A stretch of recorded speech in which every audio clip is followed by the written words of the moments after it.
Current education system हमारा चल रहा है, उस क्या स्ट्रेंथ या क्या वीकनेसेस आप मानती हैं? राइट टू एजुकेशन जैसी पॉलिसीज की वजह से या इसकी आउटरीच बहुत बढ़ गई है। तो ये तो सबको पता चल गया है कि पढ़ना है, और अपने बच्चों को पढ़ाने के लिए माता पिता बहुत परिश्रम कर रहे हैं। उनका सारा फोकस ये रहता है कि किसी तरह से मेरा बच्चा पढ़ लिख जाए और पढ़ लिख के एक अच्छी सी नौकरी मिल जाए, अगर वो मिडिल क्लास है तो। और जो थोड़े से हायर एंड पे हैं, हाई एंड सोसाइटी से हैं, तो वो ये चाहते हैं कि बच्चा पढ़ लिख के कुछ नया सीखे, कुछ इनोवेशन करे और बिजनेस को बढ़ाए। उसके लिए भी अच्छी बात ये है कि हर वर्ग के लोग जागरूक तो हो गए हैं कि शिक्षा तो उन्हें मिलनी चाहिए। जी। तो ये जो आउटरीच का बढ़ना अपने आप में हुँ, बहुत हुँ। अच्छी बात है। कई बार तो ये देखा गया है कि 200-300%, कई हज़ार % नंबर ऑफ स्कूल कॉलेजेस हम देखें, एनरोलमेंट हम देखें, तो ये कई गुना बढ़ा है आज़ादी से लेकर अब तक देखें तो।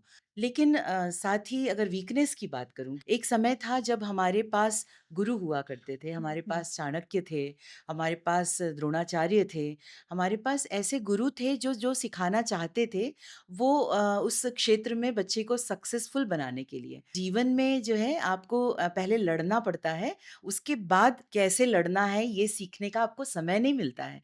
तो जी। जब आप जीवन के क्षेत्र में जाते हैं, हुँ, हुँ। तो आपको वो पढ़ाई-लिखाई धरी रह जाती है। हुँ, तो हुँ। ये जो गैप आ गया है कि जो हम सीखते हैं और जो जीवन है, हुँ, हुँ। ये सबसे बड़ी कमज़ोरी है आज की शिक्षा पद्धति में। कि ये हमको जीने का तरीका नहीं सिखाती, ये हमारे जीने में मददगार नहीं होती। हुँ, हुँ। और सब कहते हैं ये साइन कॉस क्या सिखा देते हैं जो जीवन में कभी काम नहीं आता। जी। बच्चे गलत नहीं कहते हैं।